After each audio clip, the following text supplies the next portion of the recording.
Thank you for auditing the always positive new music review show hosted by French Professor who's sitting in the rain in his car. And I don't even know if this rain sound is going to be so bad that this is unwatchable. Maybe it's cool and maybe it's mysterious. I'm talking about Playboi Carti, maybe I could be mysterious. Probably not. I want to talk about these new songs. This was suggested by a couple auditors, Nick Cordero and Al Salinos Bastos, something like that. And it makes sense. I'm even though I'm so busy, I can't find time to record in my own house and I'm here in the car. I want to talk about these things because, my top video of all time is my Playboi Carti concert video. And that's cool. That's very cool to me. I think it's sort of reward for my wisdom of understanding that Whole Lotta Red was a great album. And I understood that right as it came out, even though I'd never even heard Die Lit, even though I didn't know the difference between any rappers, so even though at that point I still, in my infinite ignorance, called them all rappers, okay? That's how boomer of a dude I was, yet I was able to figure out that Playboi Carti was it, that he was something better or something more interesting. I just dropped, or I'm going to drop tomorrow, depending on when I release this, my top 5 producers of all time, and I did my top 5 MCs of all time. And I think next I'm going to do top 5 MCs of right now, the Gorns, the greatest of right now. And Playboi Carti is easily in my top 3, despite the fact that he is the opposite of what I, in my oldness, associate with talented rapping in terms of bars. But the reason why is a lot of reasons, and I think they all come through in these new songs. First of all, he shifts the culture with his own changes, which we saw with Whole Lotta Red. And he has this charisma and this idiosyncrasy and his ability to develop this flow over time and develop these different voices, the images. Because the thing about this, and if you're an old-time rap snob and you don't take this kind of rapping seriously, I don't blame you. I was right there with you. But you need to think of it differently. A lot of this is improvised in the studio, and they kind of go through these things and they work them over, and that's why the same themes keep popping up over and over again, because if you're a young guy who grew up in poverty and you have $1 million and you have a Mercedes truck, that's all you want to talk about, because that's your life at that time, right? I would say more than any of these other trap rappers or modern southern rappers, Atlanta style rappers, he is able to manipulate his voice and manipulate rhythm just with the way that he speaks. And he takes language to its absolute stretching point, to the point where, as we'll see with these songs, they don't quite work. So I'm going to tell you the criteria. So I'm reviewing 4 songs. He released another one, which was in March. But I know artists well enough to know that if an artist hasn't released an album yet, whatever song was out in March is not making it onto the album. So I'm interested to see, because this is the rollout. How is this new album going to be? Is my hair going to rub against the top of my damn roof the entire time and drive me up the wall? Yes, it will. But these are the criteria. And of course, according to Playboi Carti's Instagram, you can't judge something if there is no criteria. So let me give you the criteria. Is it good? And is it something new? Now, these 4 songs, if you are benighted, as I might have been before I started this channel, I might just say, this is all just say mumble rap, crap, whatever. Okay? But no. Of these 4 songs, I distinguish, maybe there's more, maybe I'm being too generous, but I discern 3 different styles. We have sort of 2 songs with a more traditional Playboi Carti, at least in terms of a Whole Lotta Red, what I call bloopy synths, kind of alien and futuristic, the feeling that you just got dropped into a loop and you don't know where it ends and where it begins. That's with the song Backrooms and Different Day. One song in much more of a triumphant mode, that's 2024, a little more stop and start, a little bit less vertiginous, right? That's the thing about Whole Lotta Red. What made it so great is you listen to it the whole time and you're just like, what's going on? You take my shirt off and this is not that. And then one song, Tundra, which is just aggravating. It's almost horror. It's almost suspense. It almost has that darkness that one might associate with drill, but it's really not. So let's go through these tracks one by one. I think I have the names of all the producers here. Let's start with what I believe was the first song, Different Day, produced by KB Beats, Mbeza, and Out to Fair. I've heard of none of those. Guys, girls, NBs, teams? I don't know. It's a nice kind of gentle A little bit more Whole Lotta Red style than the rest of the songs. Ethereal. It actually reminds me a fair amount of kind of the Swedish school of hip-hop production. You know, the sort of Drain Gang. Maybe these producers are from Sweden. Before I even get into the production any deeper, let's just take a second to realize that Playboi Carti has given us something very important. He has given us a new ad-lib. When I say Playboi, you say, weh, Playboi, weh, Playboi, weh. Right? That's what we associate with Playboi Carti. What does it mean that he has dropped weh, at least in these 4 songs, and adopted instead sia? What does sia indicate? It's positivity.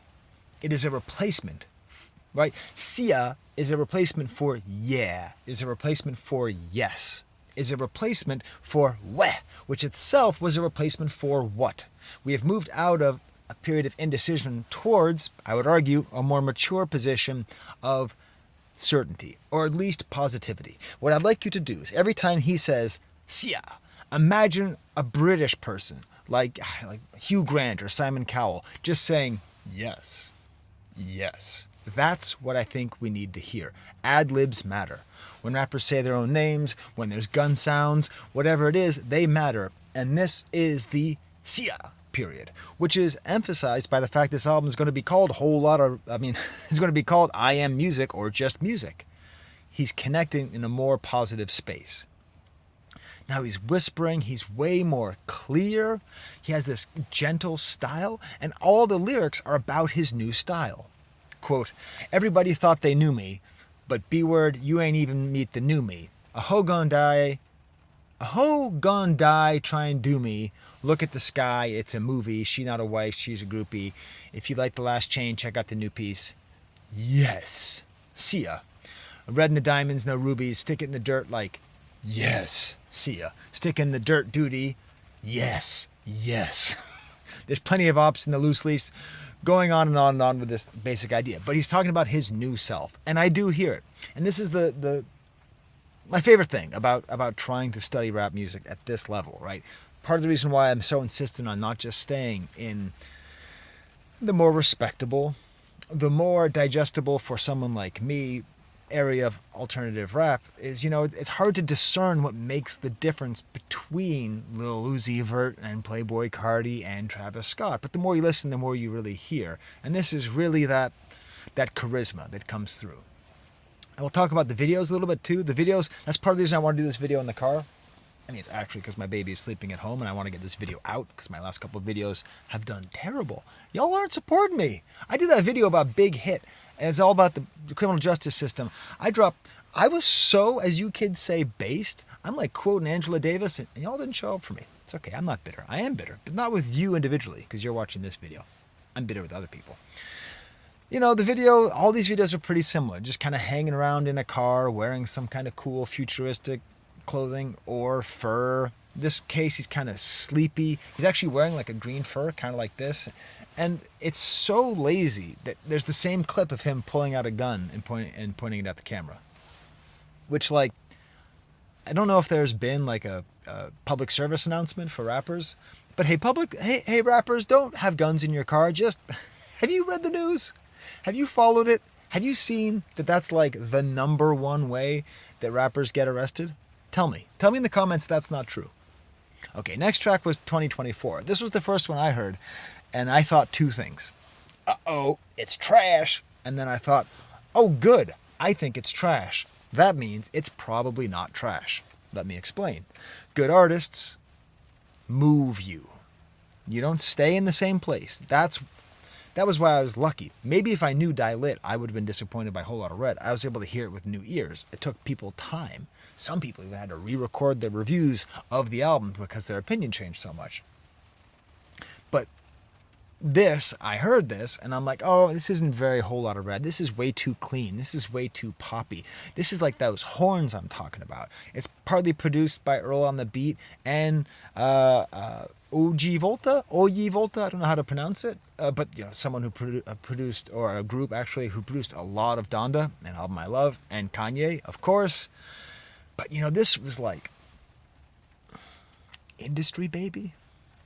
You know that song, Industry Baby? This is kind of Industry Baby. It's way more industry baby than it is whole lot of red. Now there's nice blown out bass, cool vocals in the back. It's pretty interesting.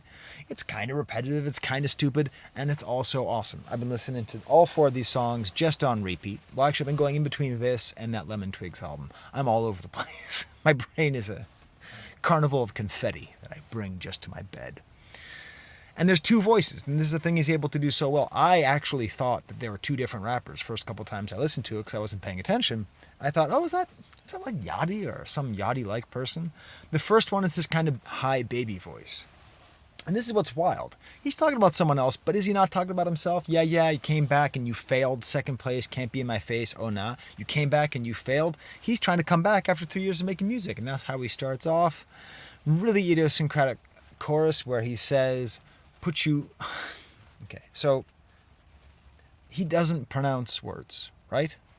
Like, he's got a couple things going for him. One, he's a rapper. He's a modern rapper from the South. He's Southern, so like already there's some understanding difficulties that I'm going to have. He has a lot of different factors that lead in to the idea that I don't know what he's saying. So I heard him say, put him on the noose. So I'm like, God damn, that's hard. Being a Southern rapper, talking about like lynching your ops, like with all the connotations of race and post-slavery and Jim Crow and Ku Klux Klan. I'm like, damn, is that like the next frontier? Is that like the next frontier of just... But no, he's actually saying put you on the news. So it's just different ways of saying killing people. In a different song, he says put you on the shirt, put you on the news, put you on the mural. Just different ways of saying he's killing you. I will say all of these songs, very low on flossing, very low on actual physical violence, very low on drug usage. He does appear to be growing and doing interesting things. I told her the glove doesn't fit. I'm feeling it like OJ. The rack's in my pocket, and I link with OG, which is the producers. 024s and the Sprite got me feeling like Kobe, and they strapped. Anyways, so yeah, a little bit of Sprite and all that, and all the glove don't fit. I'm feeling like OJ. They do make different size condoms. Don't forget that. You can always go back to the store. We know from a different video. Just stunting in a convenience store is a great place. So you can always get a glove that fits. As a matter of fact, this is the video with the gas station. And this is like a thing. This is a new thing. Like you know how in movie trailers now, they all, for like the last 4 years, have pop songs redone with like cute orchestras? Like, there's so many rap videos just hanging around in gas stations, which makes sense because of the weird, sad, spiritual emptiness that's at the end of the paper chase, right? So if you're trying to be a rapper, you're trying to make enough money to buy a mansion and to have a bunch of trucks and to have a bunch of Lamborghinis and Teslas and blah, blah, blah. But then the end of it is kind of spiritually empty. So it makes sense that you'd be at a place to fuel up your car. And what are you going to do in that car but just drive around? And based on the videos, take it to the car wash, man. Those cars are clean. There's some waxing going on there. Lyrically, not in a different song, though. No waxing in a different song. Poor Aaliyah. But there's, like, I don't know. It's just kind of weird. Like, in the same way he walks towards I kind of hope that the rain ruins this audio so you don't have to hear me say, it's weird. That is the worst, laziest thing I could have said. It's desolate. That's the word I'm looking for. There's a sort of desolate a desolate mood where he's going to a jet, and it's a private jet, and he's going into the shop, and he's making all the faces and the sounds and the hand things. But there's a sort of loneliness there. Then we get to the next 2 songs, which, by the way, for those first 2 songs, good, solid. In the meme of the guy on the internet, I did that, right? But the next 2 songs, I am so excited for this album. That's how my son used to say excited when he was younger. The one who I went to the Playboi Carti concert with, he used to say, I'm so excited for my surprise. That is how excited I am. This album's already a surprise, okay? First of all, what the hell is H00DBYAIR? Turns out it's some kind of fashion brand. Cool. Seems like he's renamed it Tundra. Maybe they didn't get the clearance. We'll talk about the Tundra soon. And this is great. Ominous, simple notes to start. It gets more and more ominous with these lower sounds underneath. And there's these occasional cowbell sounds. And I did my best. I did my best for you all, my auditors, by listening to when do the cowbell, the 808 cowbell sounds go off. So that's the dink, dink. Okay, that's like the actual button on the Roland drum machines. Okay, so if you go, 1, 2, 3, 4, 1, 2, 3, 4. As far as I can figure, it's after the 4 and before the 1 on the first bar, and then on the second bar of the 2 repeating bars, it goes before the 1 and then after the 1. So it's like 1, 2, 3, 4, ding. 1, 2, 3, ding, 1, ding. It's just a little bit off. These cool kind of whiny, laughing sounds in the back. And we were listening to this in the car while I was driving I was driving my baby to the doctors. I spent a lot of time just going to doctors. Even when things are going well, you spend a lot of time when you're a dad going to doctors, which Playboi Carti would know because he's a dad just like me. But she's in the background, and while we're listening to the song, she's just doing this. She doesn't really speak yet because she has 2 languages in her brain, and so that means she doesn't speak yet.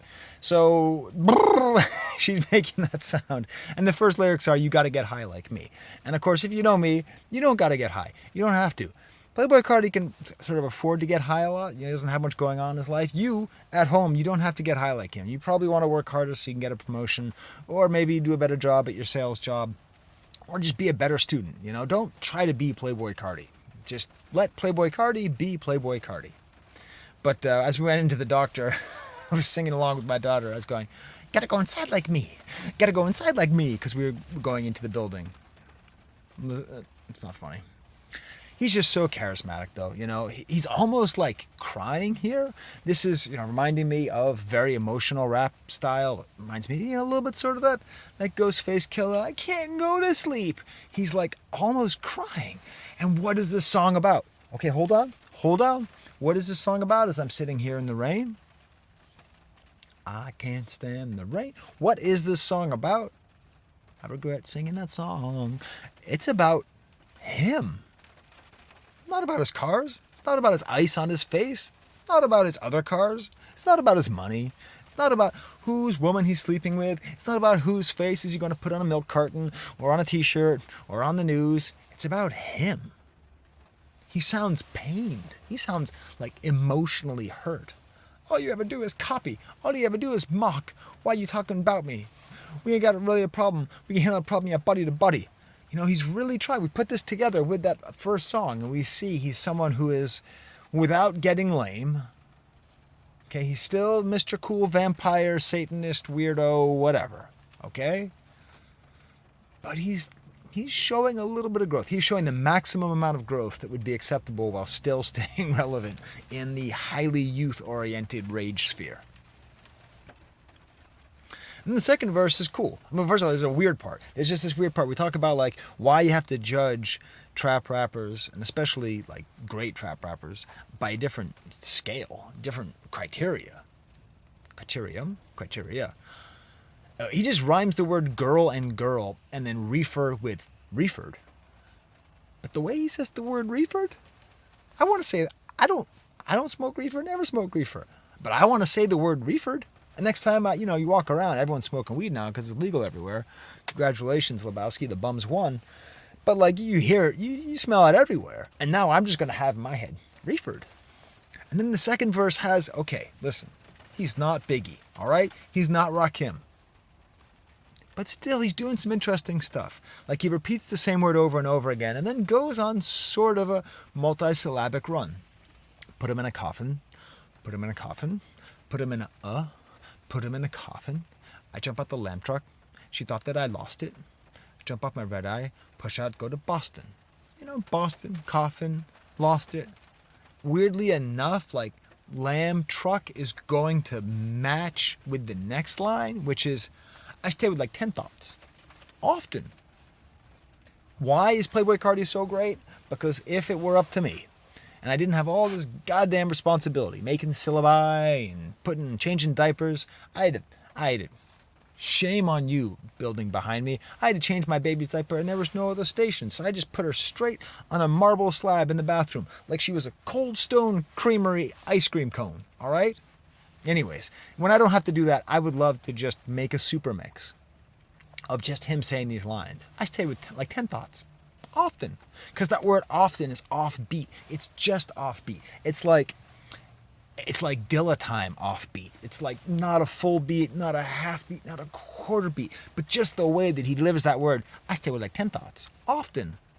And so 10 thoughts, lamb truck, often, lost it, coffin, Boston, everything is awesome, F.A., fucking awesome. He's quoting the Lego movie. And then what's up with this line? Yeltons don't know how hard to grow up. I've been an OG since I was younger. All my friends are dead? Leave them in the cold? Put them in the tundra? Oh, nope. Hey. You want a fast response? You want a live stream? You want a reaction where someone goes, oh, there's tons of them. I watched them. They're good. I like that stuff. Okay, it's cool. It's not what you're here for, all right?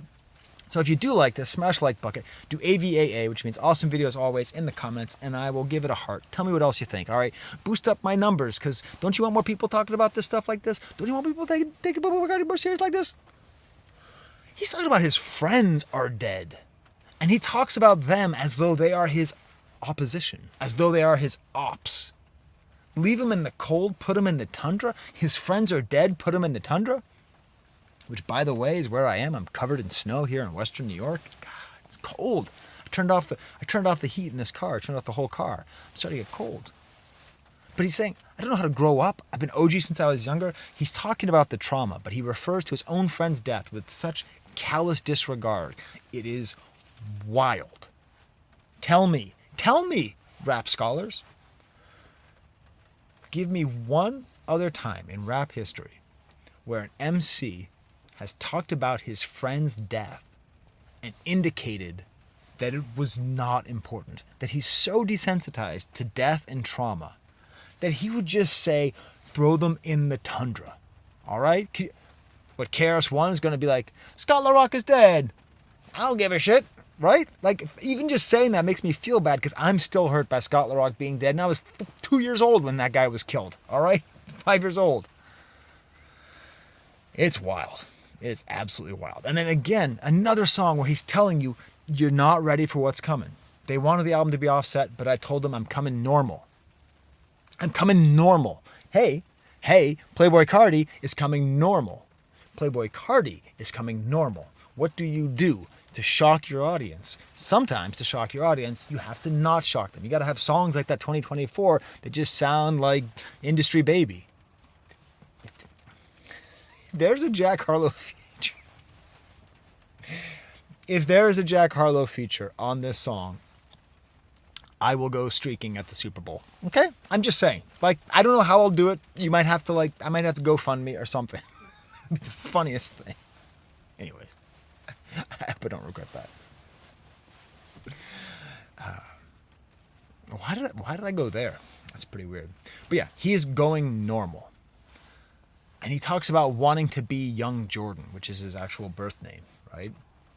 It's wild. It's very interesting. And then finally, he tags this whole thing with talking about his family. You know, maybe Playboi Carti doesn't have a full team of people helping him. Maybe he's had to change a diaper that is, like, full. Like we're talking Diary of a Wimpy Kid, loaded diaper style. Just, you know? Maybe he's had to find a place to do that, too. And here he is. I was 24 when I had little Onyx. Then I had a daughter. I had a daughter too. 27 when I had Eve. Now I can finally sleep. And then he gets, oh, by the way, there's a wind warning. So if my car flips over, I'm not going to edit it. It's going to be rad. Then he gets poetic. I let the sun beat me home. Hey, Playboi Carti, you're just supposed to talk about ice and stuff and ops and stuff. You let the sun beat you home? Are you trying to say that you didn't go home until sunrise? But instead of saying that, you said something stupid, poetic, and interesting while just having talked about your family? Oh, you're coming straight. You're not coming offset. Offset. You're coming straight. I let the moon save these hoes. Speaking of the moon, I play Pokemon Go with my wife every day. And I was listening to all this different kind of music, and I told her, I hate Lunatone and Soul Rock. And she didn't know what I was talking about because she thought I was talking about music genres. I'm like, no, the Pokemon. She's like, oh yeah, the Pokemon. So are there any other Pokemon that sound like music genres? Like Lunatone is this like really cool, like female fronted kind of shoegazy vaporwave music from the early 2000s. And Soul Rock is this like Chilean rock and roll. It's like all in Spanish, but has like interesting Latin rhythms in it. The video for this is cool because it's just a posse in a field, and he's like on a lift and slow motion dancing with this white, like cool, like white uniform. And then we get to Backrooms, produced again by OE Volta, Duce 6X, and Cardo. Again, a lot of people who've been on a lot of Kanye projects. Is this the best song on there? Or is it just the most like Whole Lotta Red? I don't know. 2 notes back and forth. Has a cool uneasy rhythm. It's not steady at all. This little high note on the 1 and the 1. And then we get to this chorus. The chorus is my favorite bit. And this is what I'm talking about. Playboi Carti stretches language to its absolute, like the most absurd way you can stretch language. So I was driving out, listening to this with my baby and my wife. And my wife speaks English so well that when I write academic papers, even though she's from Yugoslavia, she edits my papers for me. Okay? And I was born in Boston. Okay? So like, that's how good her English is. But she doesn't understand rap music very often, and especially Southern rap. So I played her this chorus, and I was like, what do you think this is? And she just laughed. In the middle of the field, throw me a bomb. I'm throwing up here like quarterback. Stand up here, head in the bomb, throw the hole like quarterback. Now, even if you know what the words are, they don't make any sense. What? Standing in the middle of a field, throw me a bomb. I'm throwing that bitch like a quarterback. Like a bomb? Like a bomb? Like a field? You're in a field? What field? Is bombing a thing that gangsters do? You gangbanging on bacon? What is happening I don't know. And you can tell me in the comments. I'm sure there's some street slang. I don't know. Because technically, I don't live that life. Trust me, pal, I'm not that guy. But like, this line, the way that he delivers it is the beauty of Playboi Carti. Quarterback. The way he says quarterback. Is like, it makes me want to go buy some for 75 cents, give them $1, and then get my quarterback. You know? It's like the coolest way you could possibly say it. And then Travis Scott comes on. They bring the best out of each other. Yeah, I just saw that concert. I did a concert review of Travis Scott and watching Fiend. I could have watched Fiend for 3 hours as opposed to just like 20 minutes. And Travis is cool and goofy. Dude, what is his obsession with Tom Brady? I know he's talking about quarterback, but like Travis Scott has like 4 references to Tom Brady. Is it just because Tom Brady's the same age as Kanye West and Professor Skye? I don't know. Is it like a father thing there? I don't know. The video for this one's much cooler. Weird stuff, like this woman in the back room and like making it rain on a single person. But it's cool because he's got this light in his mouth. He kind of throws his money around, and it's cool. What I like about his fashion sense too is that he seems to go between like trying to look spooky and trying to look futuristic, like these like weird alien boots that he has, and his mouth is all lit up, and he's like smoking and all that. It's a very cool video and very convincing. So there we are. What's my verdict? These are all great songs. This album is going to be great. This album is going to be, I think, like what we would want it to be. I'm so happy he's moving forward. I'm so happy that he's making it insistent that even if you can't understand what he's saying, he's going to change what he's going to do. So we got to go along with him and support and trust this artist. Okay, quarterback. Okay, well, I got to go. And I don't know. I got to figure out I think I'm going to make dinner. Oh, no, we have leftover. We have we have some leftovers. So that's good. One less thing I got to worry about. Till next time, there's the camera.